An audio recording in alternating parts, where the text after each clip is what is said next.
On the show today, we'll explore how Africa and Brazil can be better trade partners. As always, you can join the conversation with the hashtag #BeyondMarkets. You can follow my Twitter handle too at Esther Ubodaga. Now, the recent launch of the first Brazil and Africa Institute office in Accra, Ghana, aims to deepen ties between Africa and South America's second largest economy, Brazil. The Brazil-Africa Institute acts as a facilitator for economic development for governments and private sector between Africa and Brazil. So we ask, what are the catalyzing interests between Africa and Brazil? Joao Bosco Monte, President, Brazil-Africa Institute, joined CNBC Africa's Kenneth Igbomor for this discussion. Thank you for joining us today, Professor Joao Bosco. Quickly, I just want to get a sense of how the uniqueness of Brazil's relationship with Africa is different from that of China and that the U.S. Well, Brazil is not that close to Africa, but it's not that far. We just have the Atlantic that united us. People used to say that the Atlantic divides us, but I think that is the opportunity to link. China, U.S., Europe, they are looking very straight to Africa as Brazil. Of course, if you compare the size of China with Brazil, it's not comparable at all, because China is China. China is everywhere, and they are very aggressive. And I'm not here to give you figures, but China it's everywhere in Africa. The U.S. is always looking to Africa with some opportunities. I know that, and some European countries as well. But Brazil, because of the relationship, the ties, the history, the cultural aspect of this connection, could be more close to the African continent. We have 5 Portuguese-speaking countries in Africa, which could be a link. If you go to Angola, if you go to Mozambique, just Luanda and Maputo itself, 2 big cities, if you combine both of them, in terms of a market, have maybe 7-8 million people that could be important for Brazil to do trade, to do business. I think Brazil should know more about Africa, but also I keep saying to Africans, you should let us know more about you. If this connection starts between Brazil and Africa, I know that very soon Brazil will be more and more in some Africa places. I'm going to backtrack to you on the history you talked about earlier. You know, how we see that history between Africa and Brazil, how is that evolving? If you go to some Brazilian cities, you feel like you are in Africa. I give an example. If you go to Salvador of Bahia, almost 70% of the population are black.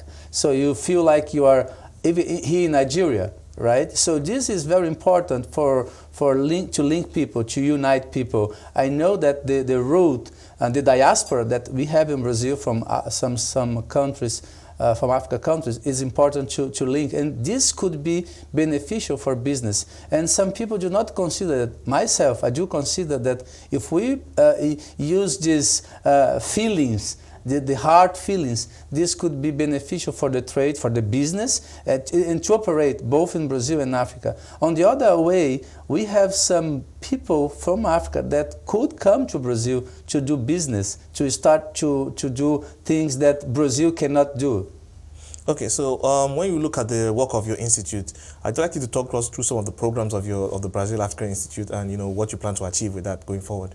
When we start the operation of the Brazil-Africa Institute back 6 years ago, we had in mind that Brazil-Africa Institute as NGO could link interest of Brazil and Africa. What interest we are talking about? Could be business, could be research, could be training, could be survey, could be missions here and there in Brazil and Africa, but also this could be a trigger to involve not just Brazil and Africa, but other regions. And now, more and more, we have what we call triangular cooperation. So we link Brazil and Africa, but having the participation of Asians, Europeans, people in companies from United States, and also from other multilateral organizations like United Nations, banks like the African Development Bank. So the Brazilian Brazilian size of this operation and the African size is linked with the operation that we do at the Brazil-Africa Institute. And also we need to see what's the potential, and the word potential is so, people are spreading this, but potential is important, but we need to see exactly what is feasible. So we are straight, we should work straight in the possibility of transform ideas into action. That's what we are looking for. So when we start 5 years ago, 6 years ago, I did not know the dimension and the size of this operation. And now we are doing many things in Brazil and in Africa as well. We have some events that I can talk more about this. And the events that we do are the facilitator and the catalyzer of this approach between Brazil and Africa. We are just one part of this equation. We try to put some piece together to see the whole picture of this puzzle. And Brazil-Africa Institute is one of this link to connect both sides of the Atlantic. So your first office is going to open in Ghana very soon. I just want to get a sense, why Ghana? And why now in Ghana? Why are you choosing to open your first office at this point in time? When we start the operation of the Institute in Brazil, we understood from the beginning that we should start also something in Africa. When and where was two questions that I was asking myself, even my team. When we should start when we are ready. So now is the time, after 5 years of operation, we realized that we should do things in Africa as we do in Brazil. Do events, for example, in Africa as we have in Brazil. But why Ghana instead of other places? That is not, I'm not here to compare places, countries, cities. We start to think about 5 or 6 places, locations that we should start. And Ghana was beneficial in this decision because of the airline connection that we have. We have some flights linking Brazil with Ghana, not straight flight, but we can go to Europe very easy and connect to Accra. And Accra is one of the hubs of this operation within West Africa. Right? Also, the conversation that we had with the government of Ghana was very good and very beneficial for the Institute. So they gave us possibility to do things that will help us to enlarge, to emphasize our activities within this part of Africa. But I can tell you now, for you and your audience, that we will do other things, and we have other offices very soon in Africa. I cannot mention right now where this will be, but I may have the other opportunity to speak with you soon to let you know. I hope you come to Lagos then. Well, Lagos could be an opportunity, and I am not missing. The possibility to have the office here in Nigeria, and Lagos, of course, because of the connection. I've been coming to Lagos so often, and I know that Lagos is one door that we should open for our activities as well. I want to now go into the focus of some of your programs. Can you talk me through some of the key areas where your programs are trying to address? We have one activity that we are very focused every year, which is the Brazil-Africa Forum. We are now coming to the 6th edition of the forum, and this year, as every year we do, we pick one specific subject to discuss. This year will be youth empowerment. Because youth empowerment is in the global agenda. Everybody's talking about that. But the idea for us is to bring to this event, the 6th Brazil-Africa Forum. This will be November 22nd and 23rd of November this year. And the idea is to bring leaders from many areas, from many spheres, CEOs of big companies, ministers, presidents, people from the academia, professors, civil society as well, to present their ideas, good experiences, good practices. After 2 days of discussion, I'm very sure that some opportunities can come out. As we see some previous events that we had like this. Last year we had The 5th edition was innovation technology. Before we had agriculture. So every year when we do this event, I know that some opportunities could be a reality. So this is one thing, one activity that we do every year. The other activity that I'd like to emphasize during this conversation with you is the YTTP, the Youth Technical Training Program, which is linked with this theme. We bring young people from Africa to receive training in Brazil in areas that Brazil is succeeding very well. So agriculture is one of the areas, ICT, health, education. So those areas are important for Africa, and if we do not take care about young people, I'm very sure that we cannot have good results at the end of the day, right? Because if you just think to the dimension, the size, the scale of the population in Africa and Brazil, but looking straight to Africa, I mean, the size of the population of young people, it's increasing. So if you do not train them properly, they will not be professionals, equipped and skilled, right? So we need to give them the opportunity to be trained, but also to transform the place where they live. I'm not just thinking about giving them abilities and knowledge, but I'm thinking about change the ecosystem where they are involved. So if we bring people from agriculture sector to receive training in Brazil, I'm not saying that Brazil will solve the problem, but in some areas, if you look back to Brazil 40 years ago, 30 years ago, it's just like this. Just like here in Africa, just like here in Nigeria, just like other places within the continent. If they come to Brazil to receive training, and if they come back with this ecosystem, again, involved, they can transform local areas and bring in social and economic development. We now continue our conversation with Joao Bosco Monte, President, Brazil-Africa Institute, and we're discussing the catalyzing interest between Africa and Brazil. I read an article where you made a comment about reinventing Africa. I'd like you to just share on that topic. Well, reinvent ourselves, I think, is something that have to do every morning. When we wake up, we need to see how can I do differently. So when I mentioned that Brazil and Africa and what Africa should do to reinvent what they are doing is something very specific, but not difficult to achieve. We need to see what we're doing and what mistakes we did so far and what we have to do to avoid the mistakes and do things properly, right?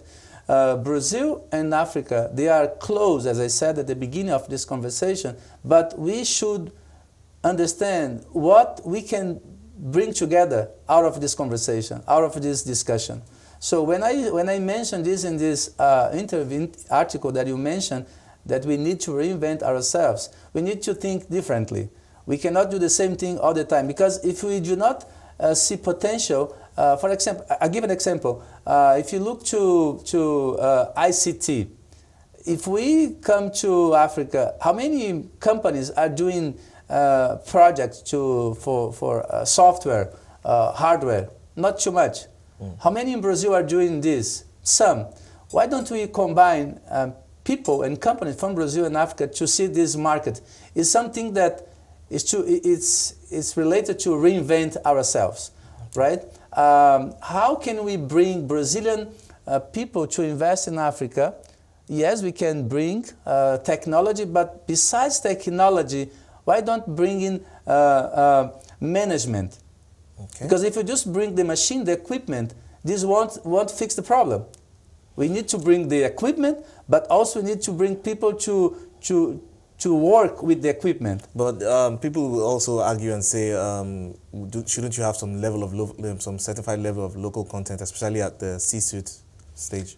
Yeah, we need to see that, but we need to start to talk. We need to understand what we can do together, right? And most of the time we do not talk. Sometimes I come with the solution to you, and I do not customize.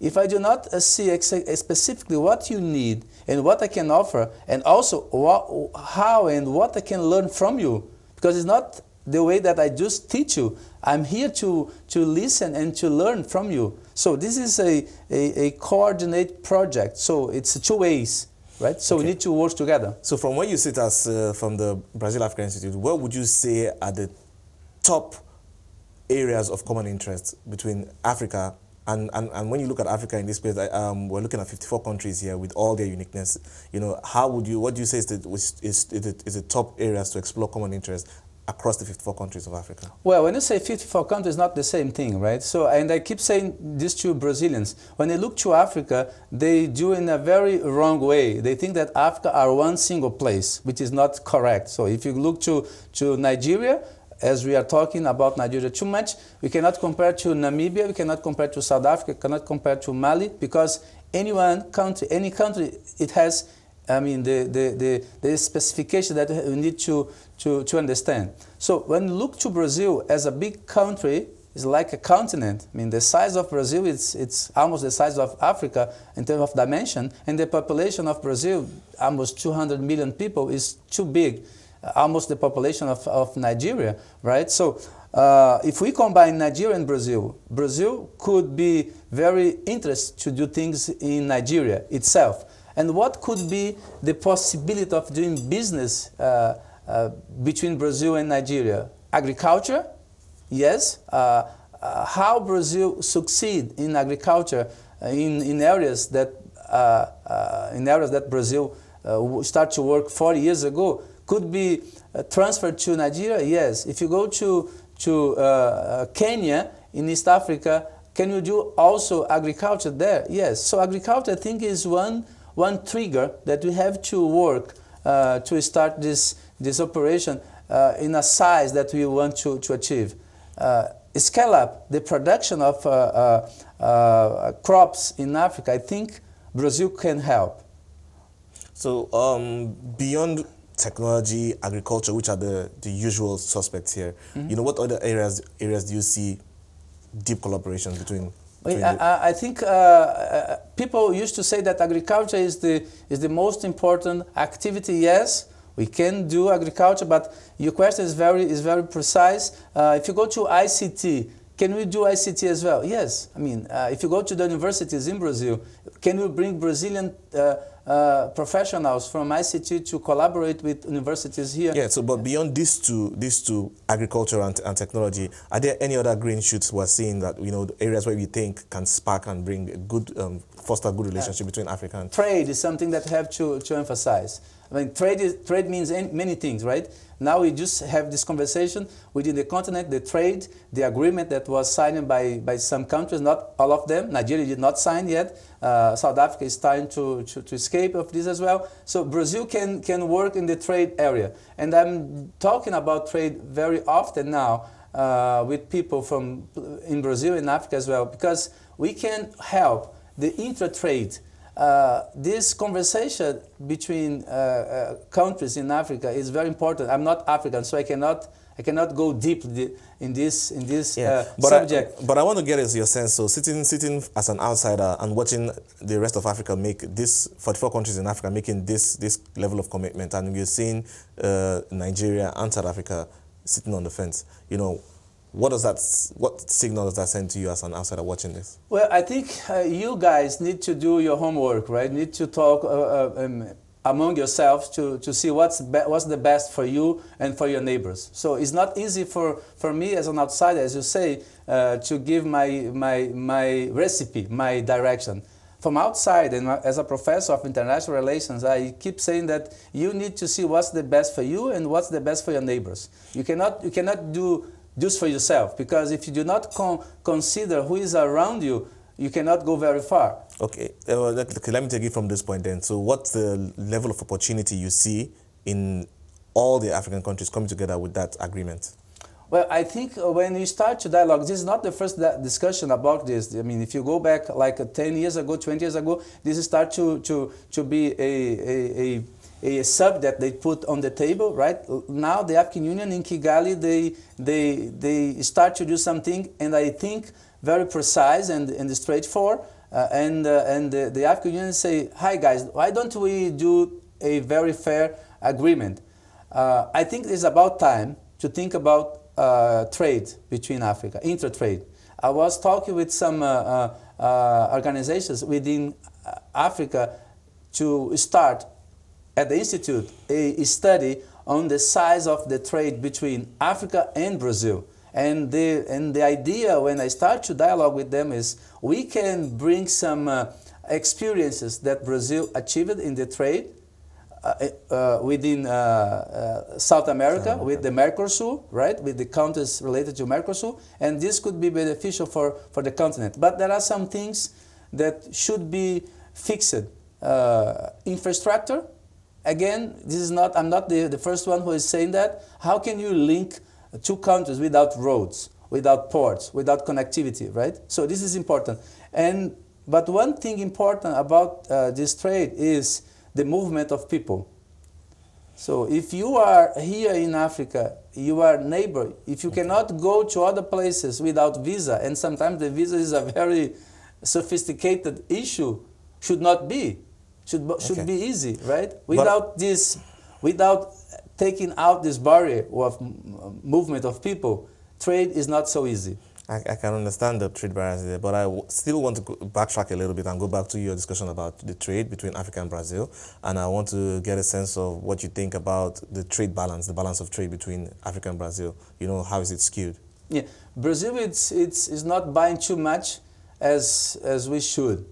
I mean, Brazil is selling more than Brazil is buying. And the commodities that Brazil buys from Africa, oil, phosphate, some other minerals, are not so good for the trade. We should buy more from Africa.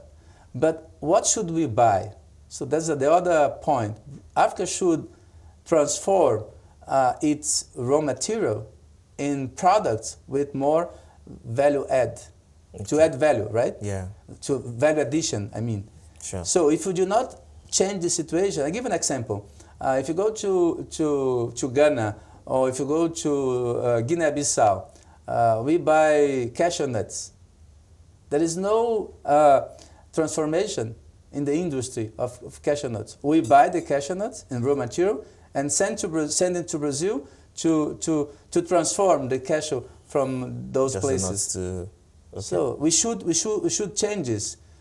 We have to think out of the box. Again, how we reinvent ourselves, just like this. Okay, so I want to come from a different angle. I'm looking at the work you're trying to do with your institute. You're trying to be a catalyst for growth, for trade, for different areas.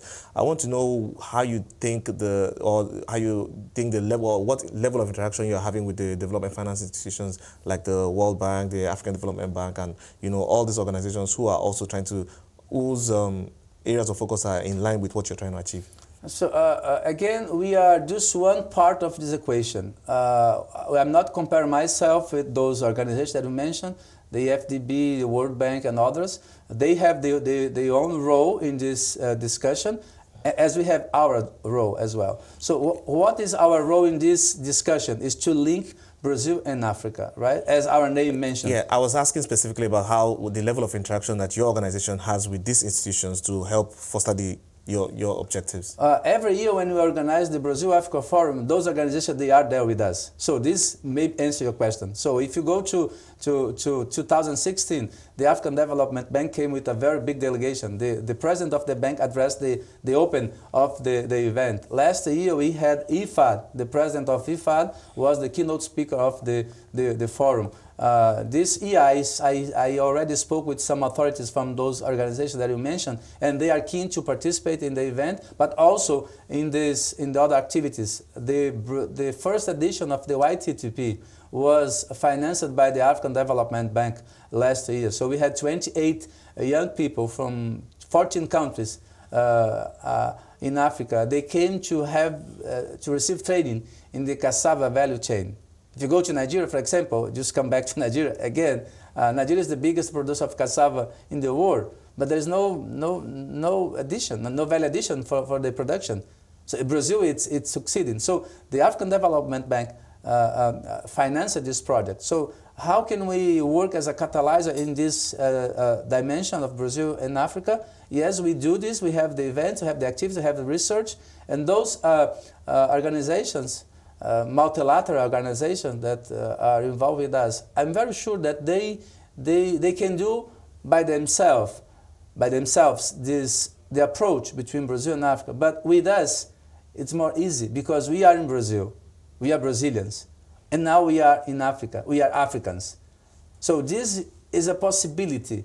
When we open the office in Ghana, and this will be the first office, as I mentioned before, the idea is to give to those to these organizations the possibility to work with us. We want to work together. This is what we have to do. That was Joao Bosco Monte, president of the Brazil Africa Institute.